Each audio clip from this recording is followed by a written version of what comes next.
Hey everybody, it's Marty the JavaScript party and my buddy Rhett here. She's We're on our third video today. So she sometimes she gets super quiet like she is right now. Sometimes she gets really crazy.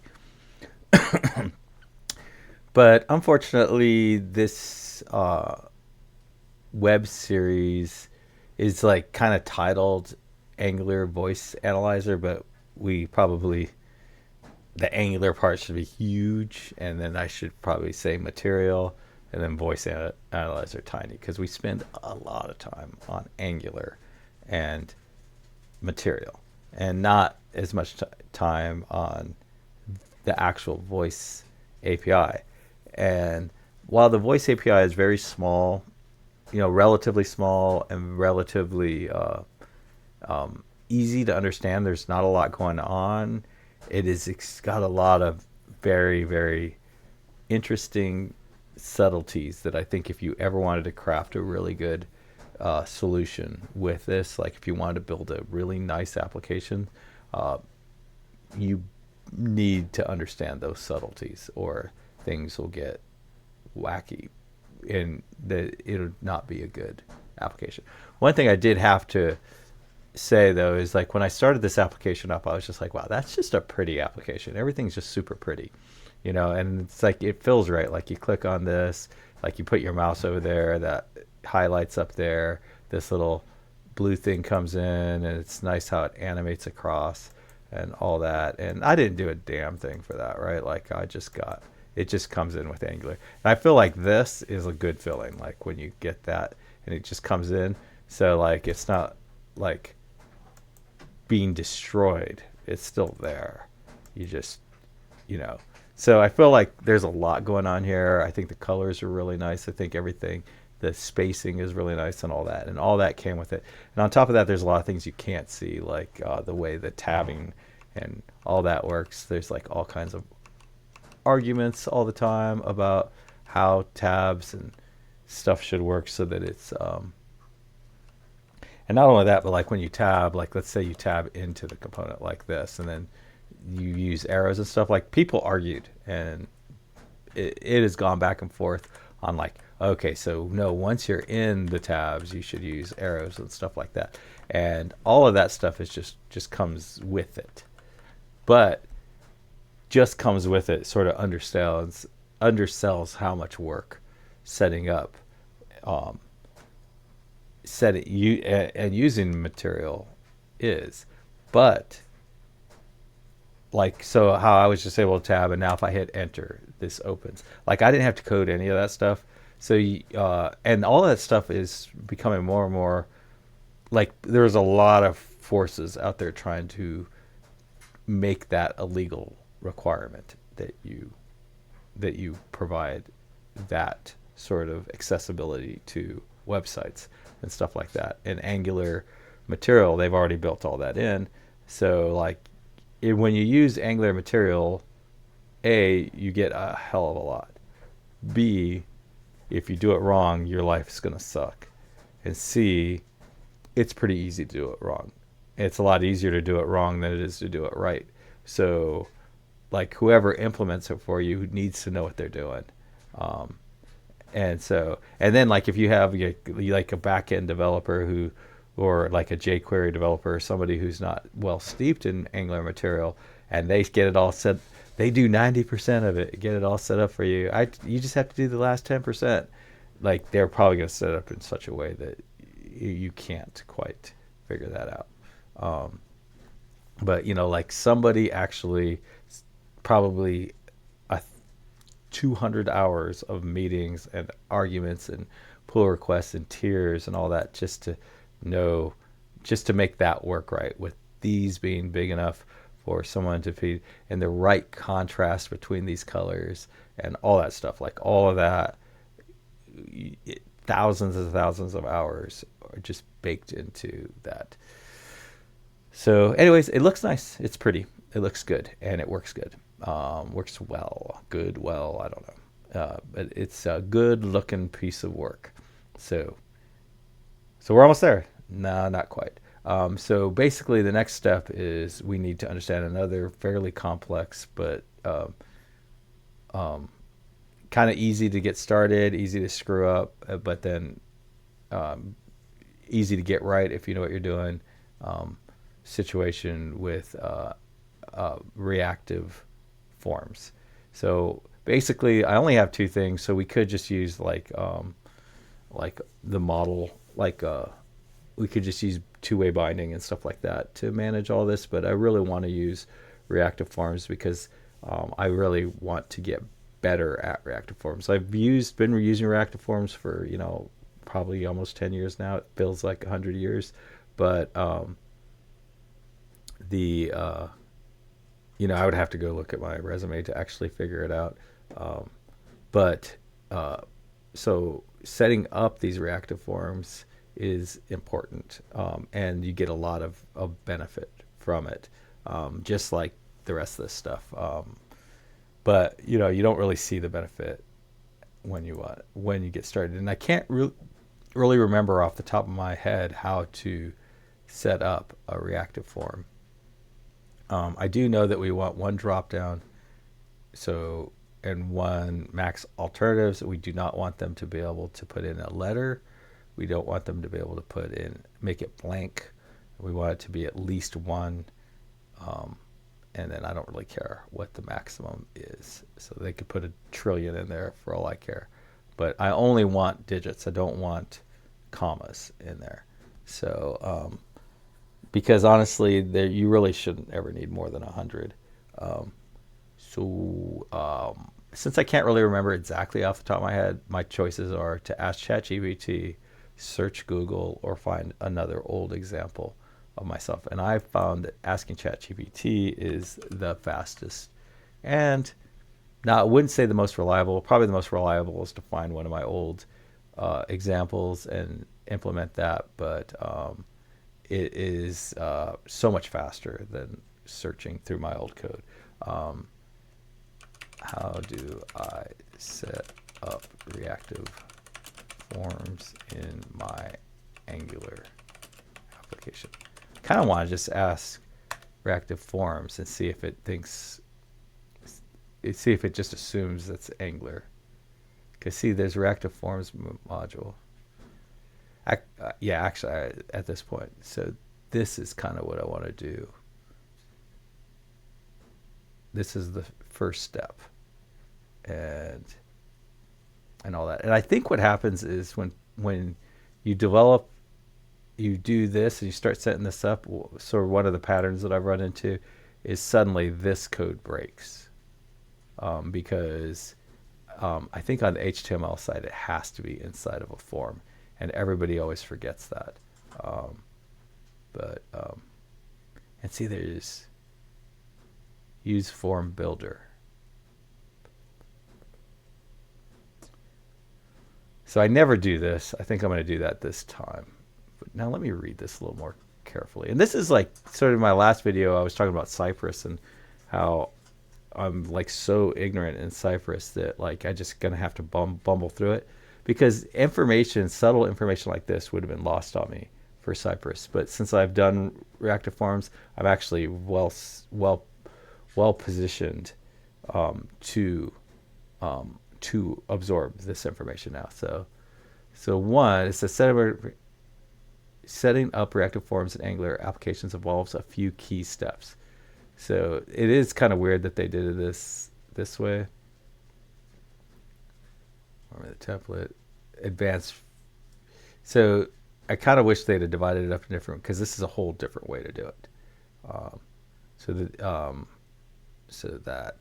And then they kind of acted like they only talked about one way to do it, but there was two ways to do it.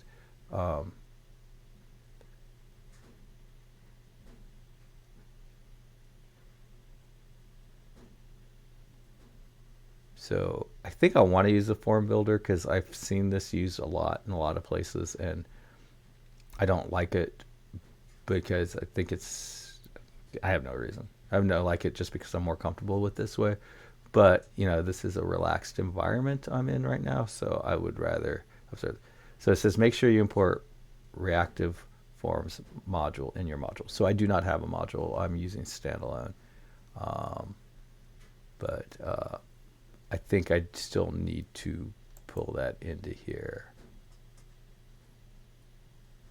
and into my imports.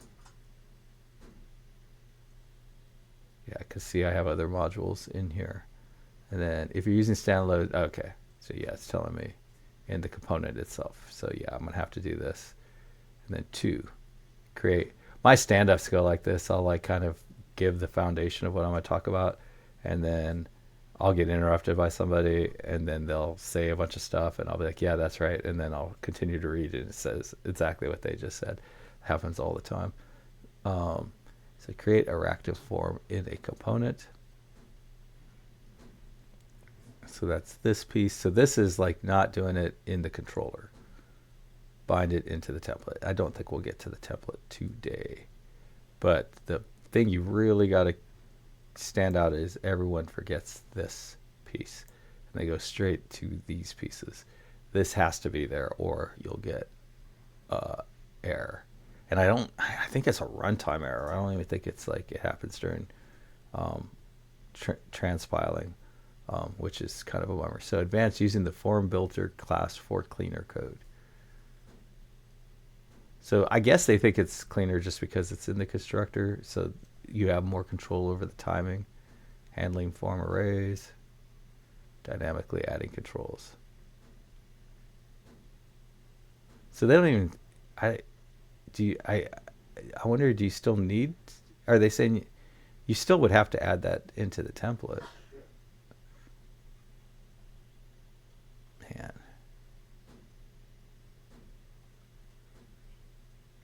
See, I feel like this just makes so much more sense to do it this way. And I like that it's not in the controller, just because sometimes these controllers get pretty populated. But the timing, having control of the timing is nice. So I think I'm just going to acknowledge this and then do this. And I think I'm going to assume that I need these. If you're using standalone, so I'm going to do this piece first. So importing, and I like to import sort of core things here. And then third party, which Angular material is kind of weird. It's kind of a third party, but kind of not. And then like non-core Angular library things second. And then I guess Angular materials are kind of its own thing third. And then if I used a third party, so if I was using like D3 or something like that, that would be next. Now I definitely will say that I've come down strong on, I think it's a bad idea to use Angular specific components, because it can, and I could be wrong now, like things may have changed, but I think it can force you to not be able to upgrade. Because if they don't upgrade, if they use some feature that Angular then goes and stops supporting, you're out of luck. And I think it's anytime I'm dealing with these forms, I like to have my console open, because there's just such a good chance of a console error for these forms, these reactive form updates. And they can be, if they live too long, they can just be really hard to debug. So now I'm going to bring in more stuff from Angular forms.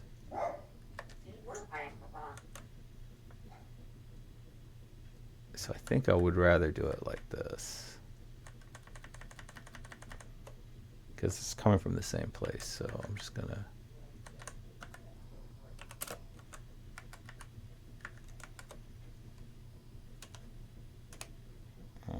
save. So yeah, I definitely find that like kind of carefully working through these things is a much more enjoyable life experience than trying to sort of copy and paste and not really think through things. Um, so they called it login form. I'm definitely not going to call it login form, but I am going to copy it.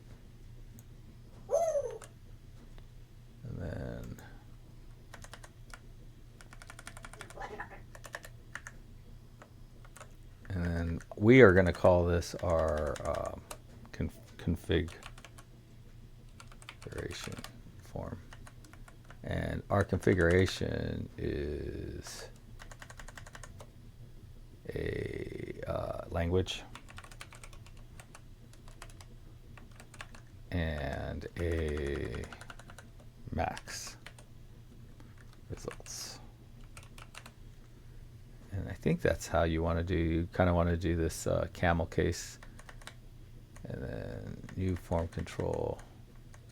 Okay, at this point, I don't think I'm going to require a validator, and I think I'm going to set it to en-us. Now this, I think, ends up quite often causes a issue with that value changed after bug, because then if let's say it's something else and I change it, I think it may be upset that I changed this. So I'm gonna just gonna keep very close watch on that. And then max results is, and I think I want to make this a string. And I like the required value validator and required, and I think I want to make it a number, but I'm not going to do that now. I think I want to come back and just handle that later. Probably want to put that, I think I want to put that like in its own commit maybe, or maybe at least in its own video. Okay, so now I just want to see if anything is goofy in our console. I get that when I do something wrong with these forms quite often, so I just want to make sure that if I do get a console log, that I see it as soon as it happens. And with these things, I have definitely seen situations where, and not with Angular 19, but with Angular in general, where you get console logs after when you rebuilt it from scratch, but you didn't get them before. And that is that. See, here we go. Area hidden. See, we did not get that before. Be hidden from associated. So yeah, I've never even seen this one. Area hidden on Angular blocked. So we weren't getting that before, and now we're getting that. And I swear to you, I did not plan this.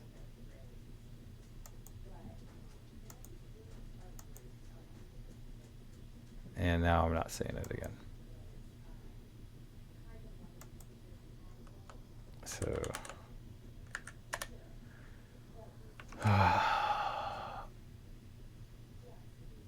so that's frustrating.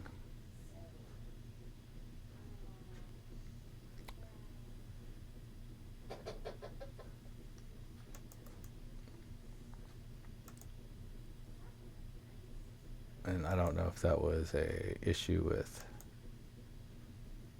okay.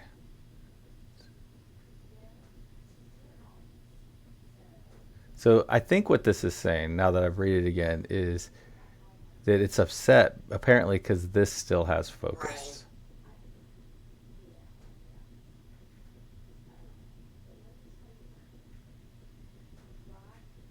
With the focus button. Okay, let's read this again. Blocked area hidden on element because its descendant retained focus. The discrete one,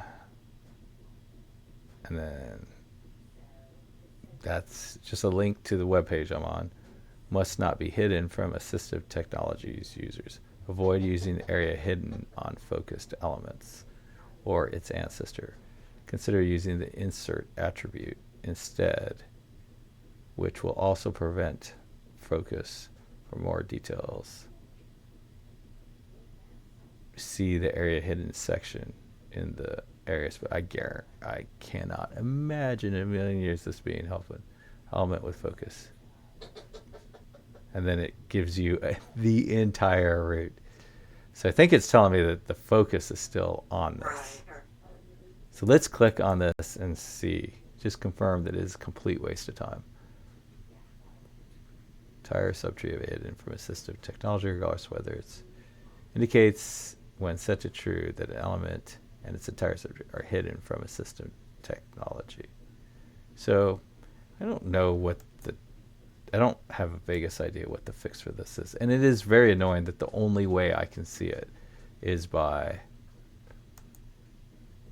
literally restarting the whole thing.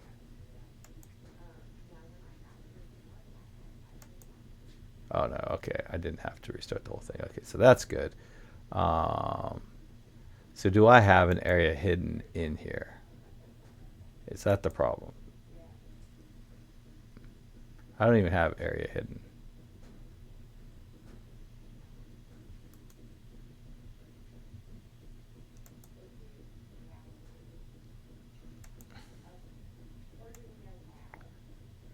Focus. So let's see. I am seeing this error in the console when I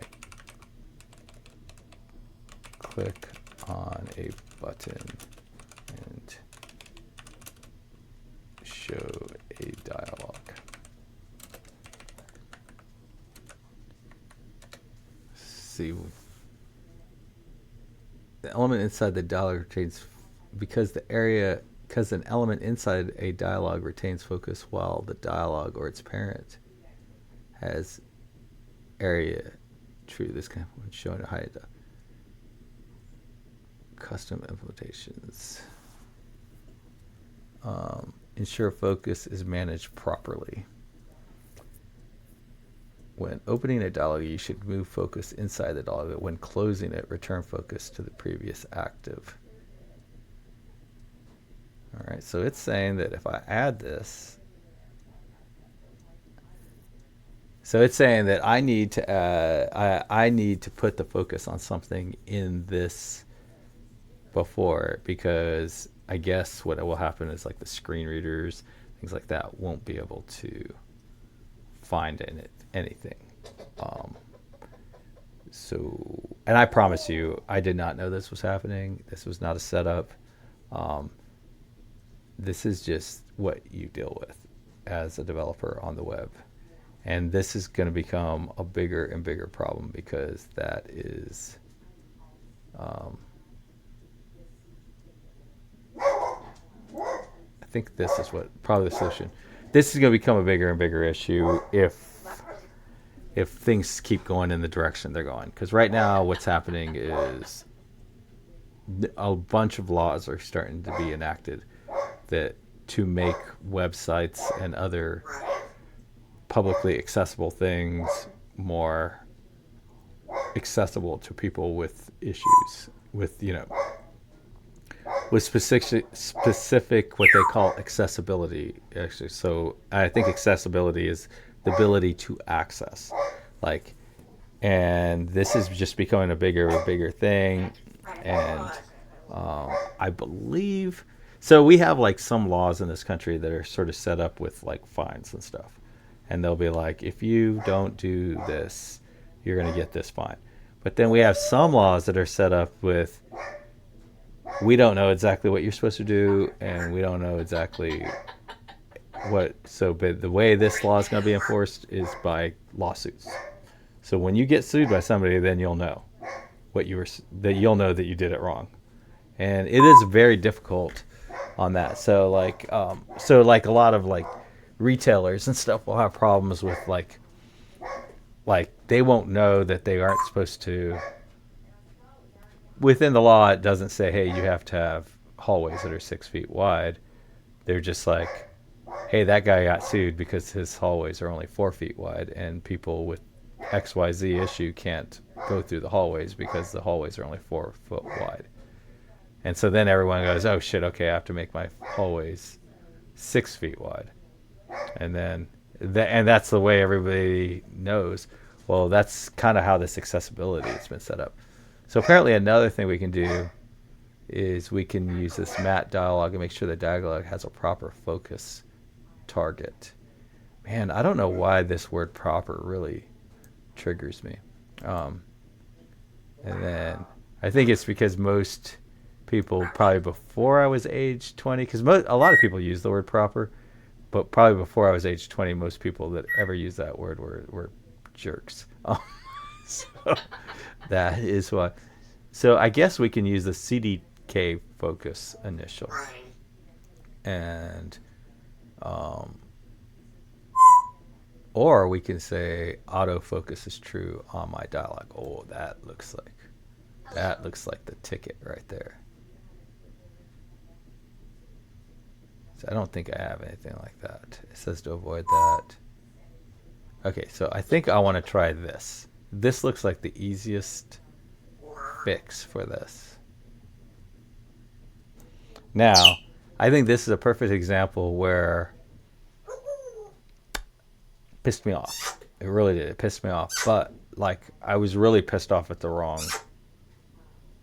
I really shouldn't have been pissed off, to be honest with you. But this guy, this person's doing this thing. It's doing me a favor, right? Like it's telling me, hey, you got an issue and you're going to need to get it resolved. It's the messenger. It's not the. It didn't. This dialogue, this error didn't make this rule. It made this. The rule got made, and now it's telling me about the rule. So I don't know. So open discrete form. Autofocus equals true. Now I will say that in my life experience, those sorts of things have just brought me a lot of misery. So, and many times, especially like in Agile, like if you have like 3 teams, like that problem, everyone just wants to ignore a problem like that, and that problem ends up being huge and extremely difficult to fix. So I did that, didn't fix it. So that did not work. And this is where it would be like so easy. So I did this right. Dialog open discrete component. Autofocus true. So that did not work. So now it's saying if I take something in here and I give it an autofocus. So let's try that. And I don't know if I can just use this, if that came in with the module or if I'm going to have to import it. But step 1 is the most important thing, in my opinion, right now is to get rid of this useless freaking code. If you figure it out, somebody is probably just going to tell people, click clear results, delete app discrete results.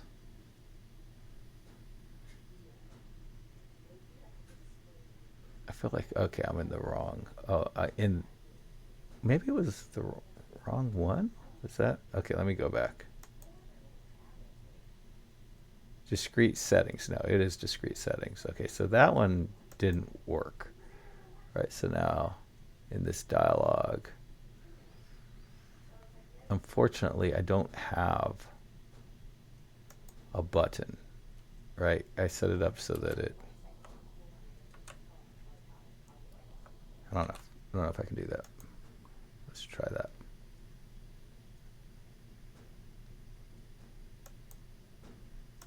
So nothing broke. Looks like it was, wow, that was an old one. Reload. Whoa. And this one is selected, which is definitely a better user experience, right? So because now the keyboard's already where, so whether it's an accessibility issue or not, it's definitely an improvement. And actually, that is probably the case 99 times out of 100. Is anything that you do that is better for, like, people with accessibility issues actually make better life better for everybody else.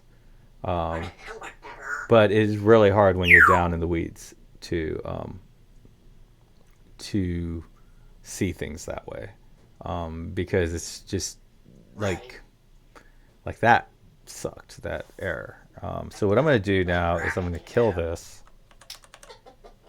And the other thing that it's just really hard to communicate to people is that fix was a pain in the butt. Probably took, we can look at the video, probably took 10 minutes to figure out.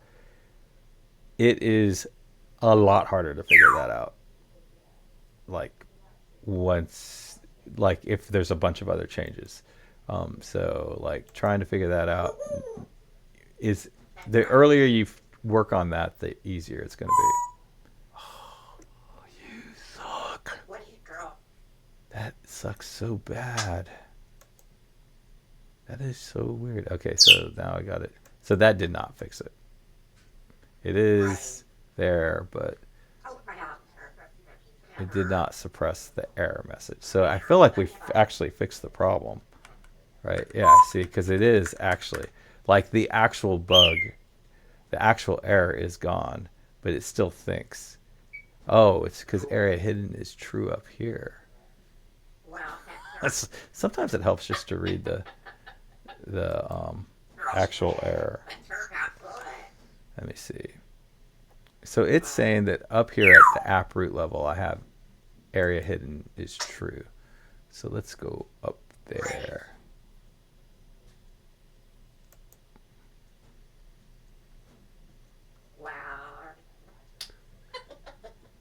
I don't see it. Is it in the HTML itself?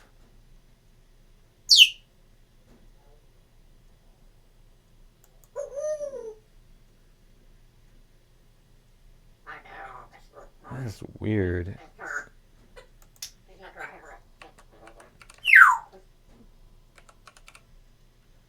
Okay, so in this, the only place I have it is in this indicator thing. So I guess, does it make sense? I don't think it even makes sense to hide these things for the control. Actually, it seems like a bad idea to hide these. But I might get another area error. So I don't have area hidden anywhere. So console. Oh, wrong one. Wrong one. Let's see. Yeah, so I still have it. It's telling me that my app root has area hidden equals true. So for some reason, my app root has area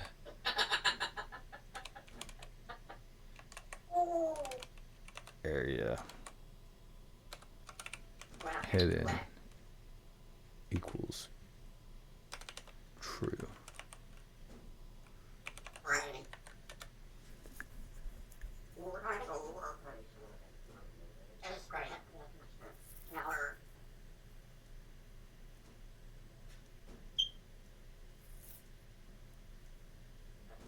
Okay, tell them not to modify area hidden by setting disable close true. So I don't even know what prevents messing with focus on close.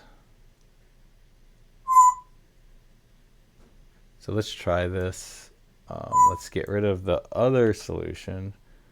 I kind of like that other, though. I do like it. So I think I'm going to leave that piece in where it sets the dialogue for me.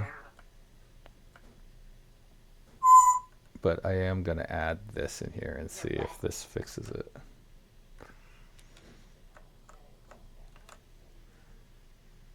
I have very low confidence in that solution though. And I thought we had that fixed. It is a roll of motion. Nope, that did not fix it.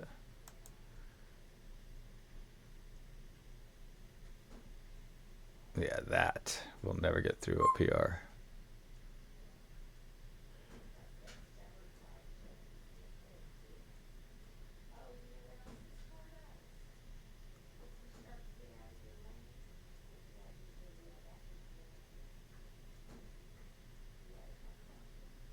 So something is setting area true. I mean,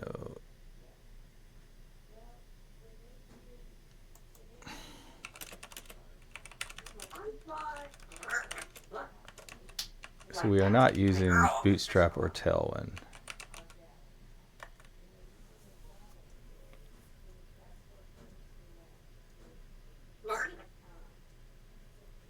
This is an intentional behavior to prevent screen readers from interacting with the background content. From modify. So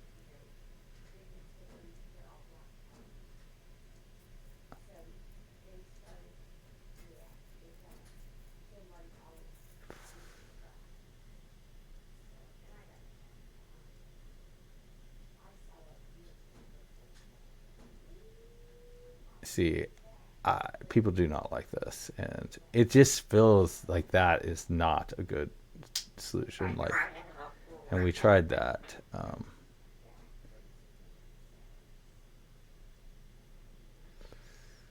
So I think I want to try this styles CSS thing. So basically, so this definitely feels like the sort of behavior that is going to get resolved outside of me. But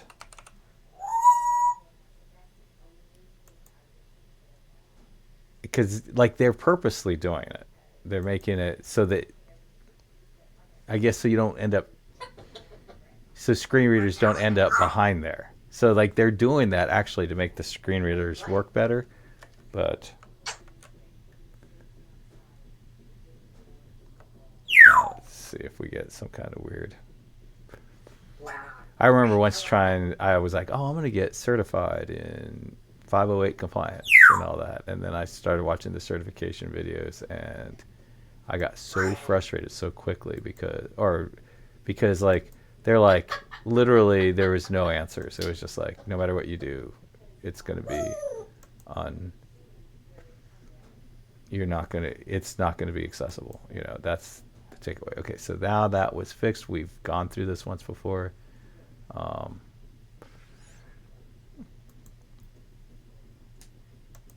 Inspect app root. That's true, but then I'm guessing that it gets overridden. I don't know. I don't know why it went away. I don't have a lot of trust in this. Okay, I'm going to reload, try it again, and then restart and try it again. Okay. It does say there's an issue. No label associated. Hopefully we get that one worked out. So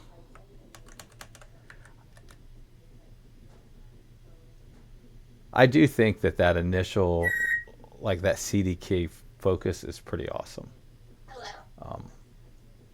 I don't really like this solution, but I prefer this solution to any of the other solutions that it offered up. And more than anything, just because honestly, those set timeout solutions just bring so much attention to your PR, and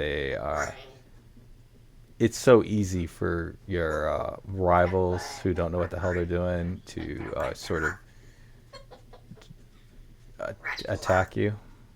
Okay, so it's gone. And much like how I like sort of blamed the messenger, that's exactly like you've been just put in that same position. You are going to be the messenger as to why the hell things are screwed up. Why the hell do we have this thing saying that we are violating area and we're being mean to handicapped people? All right, so the console log is gone. You're to do something like this, you really should put a comment in there. Um,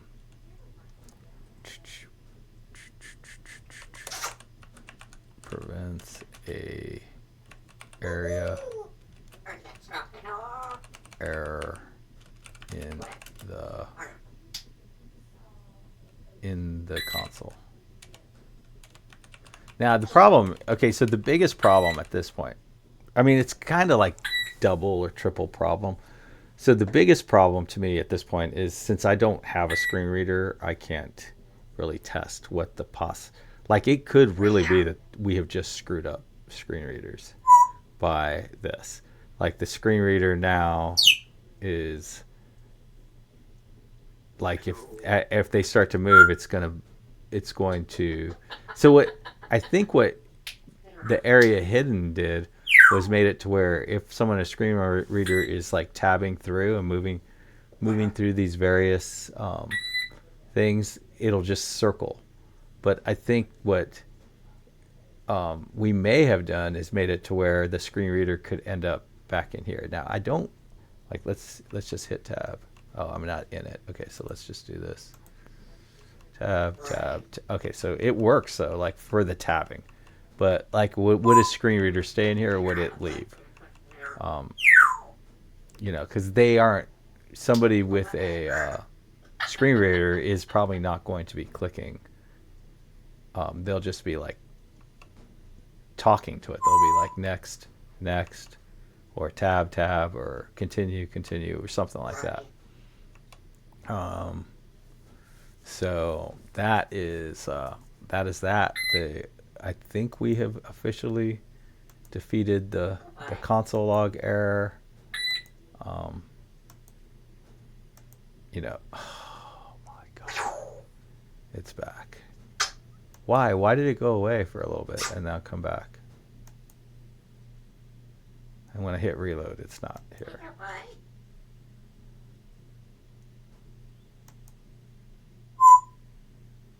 And then what if I do a whole new browser? 4200. And this is truly the typical experience.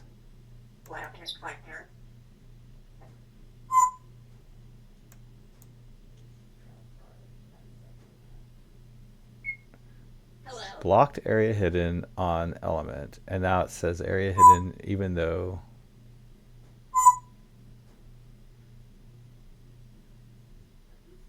the discrete focus may not be hidden from assistive focused elements or its ancestors. Consider using the inert attribute instead, which will also prevent focus. The inert attribute instead. All right, so let's see what else. Gosh, I just cannot believe what a nightmare this is.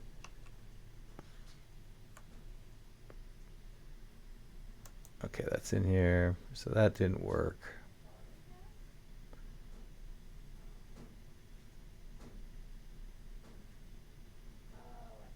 See, restore focus didn't work. And then like somebody like this literally will just watch nonstop on the code, and anytime approot gets set to true, it'll remove it.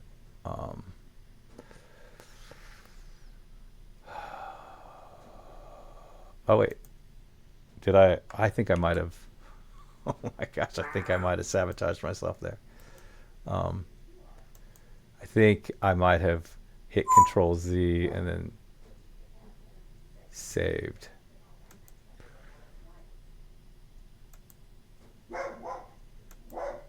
Okay, so that was good.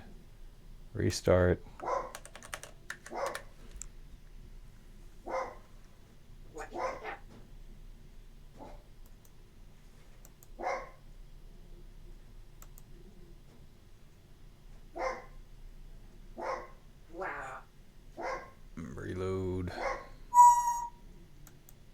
I just can't. I can't even begin to tell you how many times I have what we just went through. I've gone through, and then pushed the code fix. Okay, problem fix solved, and then everyone pulls it down. They're like, it's still broken, and then I'm like, what the hell? And then then I restart everything, and it's like, yeah, it's still broken. It's just like, why am I getting these false fixes? Um,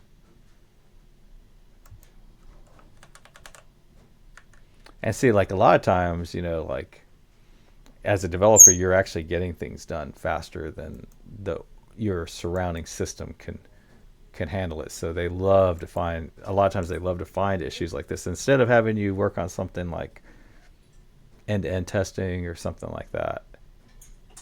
They'll want you to we want you to test somebody else's code, like be a QA, and it's like the QA skill set is 1,000% different the uh, than the developer skill set. So it's very difficult to get out of that developer mind. Okay, I think we have it fixed. We'll definitely keep an eye on that. I can't remember. Did we leave? Um, discrete component. So we still have this here too, and I do want to test that is actually that's not necessary. Um, so my family is over. We are going to be playing unit test, playing Ultimate Frisbee, and they brought their dogs over. So yeah, so that actually does seem to be part of the fix. So I think we need that. So it's weird that I don't need this. It is weird that I do need this still, too. I need both. Right? If I delete this, do this, inspect, console, refresh. Okay, so the problem's gone. Problem's gone. Reload. Problem's still gone. So doesn't look like we needed this CSS change, which I didn't like that anyways. I mean, I liked it better than the other choices, but I didn't like it.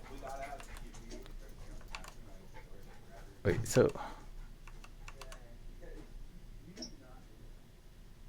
I don't know if this is... The problem is I have two of them, so I don't know if this is that one. Console.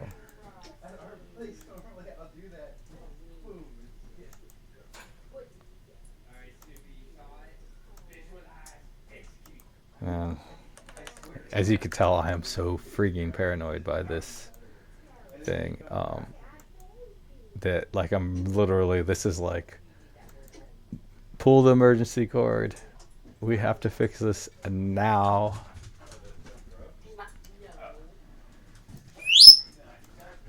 Okay. So right now we've seen all kinds of weird iterations. I think the solution is, in fact, probably what seems like the... My son's dog is very young and has not been fixed yet and has apparently gone into heat, so she's wearing a diaper. So I think this is the fix. I don't know why it didn't work for me other times before. I'm totally terrified that it's gonna be broken tomorrow when we come in. But yeah, we've spent a ton of time on this, and that's just the reality of these 508 compliance accessibility issues. Is they are a lot of work, and yeah, it's you're doing the right thing though, I guess. Happy coding, everybody. Bye.